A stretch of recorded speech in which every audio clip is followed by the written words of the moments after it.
Vamos iniciar o segundo trimestre de 2025 e o título dessa nova lição, dessa nova revista, e o Verbo se fez carne. Jesus, sob o olhar do apóstolo João, do apóstolo do amor, é importantíssimo porque os evangelhos, todos eles, começam contando a história do nascimento de Jesus, a história de Jesus, e João já começa dizendo, ele é o Verbo de Deus, ele é a palavra de Deus, ele é Deus. Teremos 3 lições importantíssimas e a nossa primeira lição, que o título, o Verbo que se tornou em carne. O texto áureo está dizendo, e o Verbo se fez carne e habitou entre nós, e vimos a sua glória como a glória do unigênito do Pai, cheio de graça e de verdade. Está em São João capítulo 1, versículo 14. Verdade prática, o Verbo de Deus inseriu-se na história, assumindo a forma de homem para redimir os pecadores. Então Deus sempre cuidou da raça humana, Deus sempre cuidou da sua criação, Deus sempre interviu na história, mas agora ele entra em cena, ele entra na história. Leitura bíblica em classe se encontra em São João capítulo 1, versículo 14. E nós vamos agora então para a nossa introdução. Neste trimestre vamos estudar o Evangelho de João em comparação com os outros evangelhos, Marcos, Lucas e Mateus e Lucas. O de João destaca-se especialmente por centrar-se no ministério de Jesus em Jerusalém. O autor deste evangelho, o apóstolo João, ele redigiu este valioso documento com a intenção de revelar a singularidade da natureza divina do nosso Senhor e também ao mesmo tempo encorajar os seus discípulos. E esse encorajamento que ele estava fazendo aos seus discípulos também é o mesmo encorajamento que nós estamos buscando hoje ao estudar este evangelho. Parte primeiro, o evangelho de João. No item 1, a autoria e data. O apóstolo João é o autor do evangelho que leva o seu nome. A confirmação da sua autoria encontra-se no próprio texto. Então, se nós observarmos aqui, em São João capítulo 21, lá no versículo 24, você vai ver ele próprio se afirmando como escritor. Ele diz assim, este é o discípulo que testifica dessas coisas e as escreveu, e sabemos que o seu testemunho é verdadeiro. Então, que ele deixa claro, E também nos escritos dos denominados pais da igreja, eles também deixam claro, que o escritor foi o João, e admite-se que se tem escrito esse evangelho em torno do ano 80, dos anos 80 ao 90 depois de Cristo. Então João, dos apóstolos, ele é o único que morre em boa velhice. Os demais foram mortos, de morte trágica. João também, segundo a história, foi jogado no caldeirão quente. Após o imperador ver que ele não morria, ele então leva ele para a ilha de Patmos, e ali na ilha de Patmos é que o próprio Deus dá o apocalipse para ele, E depois no finalzinho ali, na sua boa velhice, ele volta para Éfeso e morre ali em Éfeso sendo pastor daquela cidade. De acordo com estudiosos, o Evangelho de João apresenta uma doutrina genuína sobre a divindade de Jesus. Assim, as expressões verbo de Deus, verbo divino, e a palavra que se fez carne são de grande importância nesse quadro, nesse quarto evangelho. No item 2 aqui, o propósito do Evangelho de João. O Evangelho de João tem como um dos seus propósitos levar o leitor a crer que Jesus é o Cristo, é o Filho de Deus, e ao crer encontrar a vida eterna. Então o propósito é esse, olha só. Estes, porém, foram escritos para que creiais, ou seja, João disse, muitos e muitos feitos de Jesus, mas estes foram escritos para que creiais que Jesus é o Cristo, o Messias, o Filho de Deus, ou seja, o próprio Deus, e para que crendo tenhais vida em seu nome, para que vocês tenham a vida eterna.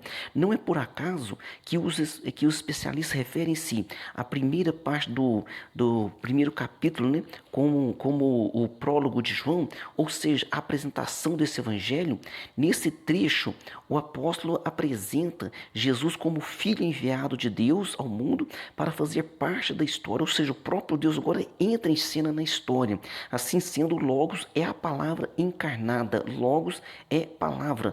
Logos é a palavra encarnada. No item 3, a natureza de Jesus. Apesar do evangelho de João sublinhar de forma clara a dimensão divina de Jesus, o apóstolo também aborda a sua natureza humana. Então, João deixou claro, ele conta essa história aqui, Responderam e disseram-lhe, nosso pai é Abraão. Eles discutindo com Jesus, nosso pai é Abraão. Jesus disse-lhe, se fosseis filho de Abraão, faríeis as obras de Abraão, faríeis as obras de Abraão.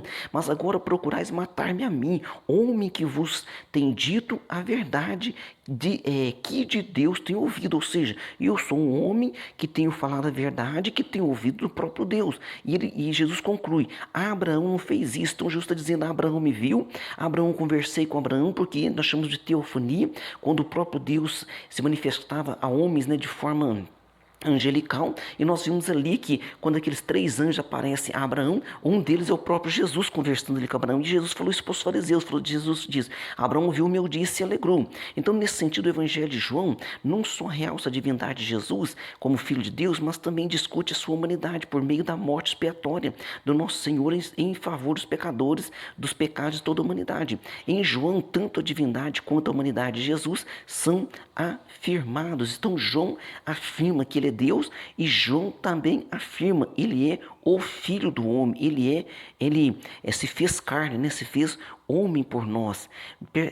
Parte 2 aqui, Jesus, o verbo de Deus. No item 1, a revelação que ultrapassa o passado. Quando o apóstolo João redigiu a introdução do primeiro capítulo de seu evangelho, dizendo ainda no princípio era o verbo, João está se referindo ali, está dizendo que Jesus, ele é antes de todas as coisas. É provável que ele tenha o que? A referência de Gênesis capítulo 1, versículo 1. Porque lá em Gênesis capítulo 1, versículo 1 diz, no princípio criou Deus os céus e a terra. Esse primeiro versículo de João mostra que o verbo de Deus no princípio possuindo uma existência infinita, ou seja, não tem começo e não tem fim. Por isso que ele diz, no princípio era o verbo estava com Deus e o verbo era Deus. Então o verbo já existia com Deus. No item 2 aqui, a natureza fundamental do verbo.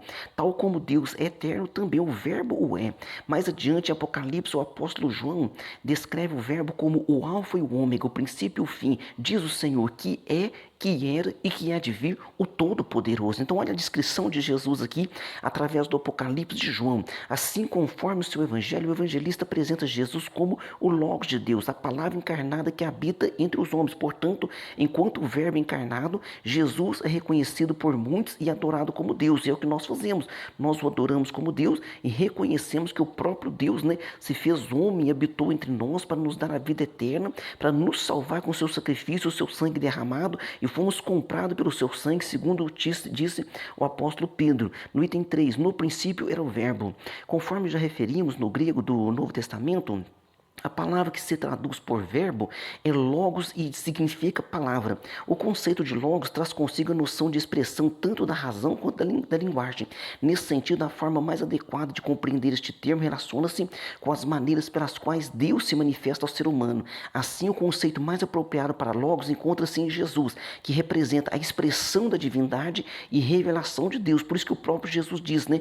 Quem vê a mim, vê o Pai. E também diz, né? Eu sou o caminho, a verdade e a vida. Ninguém vem ao Pai, ele não diz vai, ninguém vem ao Pai a não ser por mim. Então ele é o caminho, ele é o sacrifício perfeito, ele é o perdão dos pecados, ele é tudo. Por isso que nós cremos no nome do Senhor Jesus, né? E por este nome e por este poder, né, divinal, por este poder da sua morte e ressurreição, nós temos a vida eterna. Parte 3, a encarnação do verbo.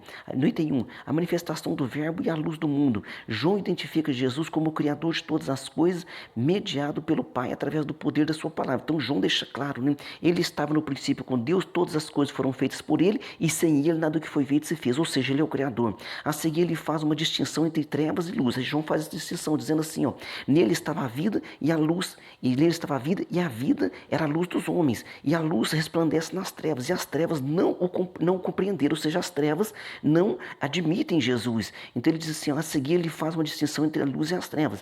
As trevas simbolizam a obscuridade espiritual provocada pelo pecado. No entanto, Deus enviou João Batista para testemunhar e proclamar sobre a luz. Então diz assim, ó, houve um homem enviado de Deus cujo nome era João Batista. Este veio para testemunho, para que testificasse da luz, para que todos crescem por ele. Não era ele a luz, ou seja, não é João Batista a luz, mas veio para que testificasse da luz. Então deixou bem claro, né? A verdadeira luz que é Cristo, que foi anunciado por João Batista, mas que os homens decidiram não rejeitar. Depois ele vem dizendo assim, ó, ali estava a luz verdadeira que ilumina todo homem que vem ao mundo. Estava no mundo e o mundo foi feito por ele e o mundo não o conheceu. Veio para o que era seu. Então Jesus veio para o que era seu, para a igreja, para construir a igreja. E os seus, quer dizer, os seus familiares, seus parentes, a nação de Israel, e os seus não receberam. Mas a todos quanto receberam, deu-lhes o poder de serem feitos filhos de Deus, aos que creem no seu nome. Então aquele que crê em Jesus é feito filho de Deus. No item 2, o privilégio de nos tornarmos filhos de Deus. Enquanto Israel rejeitou a bênção da salvação através da obra do Calvário, Deus ofereceu a todas as pessoas, independentemente da sua raça, etnia ou língua. Ou seja, todos que creem em Jesus se tornam um povo só em Jesus, que é o corpo de Cristo, que é a igreja do Senhor Jesus Cristo. Nós nos tornamos então filhos de Deus pela fé no nome do Senhor Jesus.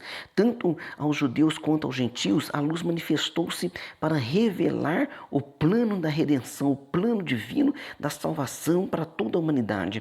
Assim aos gentios foi assegurada uma herança de filiação através do amor do Pai, através da salvação no Senhor Jesus Cristo. Portanto, como crentes em Cristo, temos o privilégio de sermos chamados filhos de Deus. No item 3, a manifestação e a habitação do verbo. A frase verbo se fez carne sugere a humanização de Deus, ou seja, né, que passou a viver entre os homens. O termo verbo possui uma conotação muito mais rica e profunda do que qualquer outro conceito filosófico. Deus entrou na história, ou seja, Deus interviu, além de intervir, agora ele entra na história para dizer que a salvação está plena para toda a humanidade através do seu sacrifício. É importante notar que a expressão "e habitou entre nós", né, essa expressão, no texto grego, essa expressão indica que o verbo armou uma tenda, um tabernáculo entre nós. Então o tabernáculo ficava ali armado no deserto, no meio da congregação, entre as tribos, e agora o próprio Deus, né, ele está com esse tabernáculo entre nós e mora em nós também através do Espírito Santo. Antes Deus habitava numa tenda montada pelo povo, agora de acordo com as palavras do evangelista, ele reside entre nós. Por isso que ele fala, o reino de Deus está entre vós, o reino de Deus está em vós, ele está em nós também. Deus seja louvado. Conclusão, nesta lição tivemos a oportunidade de iniciar o estudo, né, no Evangelho de João, mostrar a sua relevância e o seu objetivo na vida da igreja. Observamos a revelação sensível de Deus e a sua intervenção na história, torna o Evangelho de João uma obra única no Novo Testamento. Em João, entendemos que a encarnação do Verbo trouxe plena luz, né? Trouxe luz plena àqueles que crescem. Assim, através da fé em Jesus, somos denominados e feitos filhos de Deus, ou seja, há uma iluminação sobre o nosso entendimento, sobre a nossa vida, para que nós possamos crer, entender e também levar esta palavra. Amém? Vamos para o nosso questionário. Número 1, qual é a doutrina que o Evangelho de João explora? De acordo com os estudiosos, o Evangelho de João apresenta uma doutrina genuína sobre a divindade de Jesus Cristo. Pergunta 2, de que forma o apóstolo João retrata Jesus no seu evangelho? O apóstolo João retrata Jesus como filho enviado de Deus ao mundo para fazer parte da história. Pergunta 3, conforme a lição, qual é a maneira mais apropriada de interpretar a palavra logos? Então o conceito mais apropriado para logos encontra-se em Jesus, que apresenta a expressão da divindade, ou seja, o próprio Deus encarnado e a revelação de Deus a nós. Ninguém vem ao Pai a não ser por Jesus Cristo. Pergunta 4, de que modo o apóstolo João destaca Jesus Cristo? João identifica Jesus Cristo como o Criador de todas as coisas e através, do Pai, através do poder da sua palavra. Então, no princípio, quando Deus criava, Deus dizia haja. Então, quando o Pai dizia haja, ao fazer a palavra, o próprio Jesus criando. Pergunta 5, que significado carrega a expressão o verbo se fez carne? O verbo se fez carne sugere a humanização de Deus, que passou a viver entre os homens, ou seja, Deus entrou na história para trazer a salvação a todos nós. Amém? Deus abençoe você e sua família e até a próxima aula.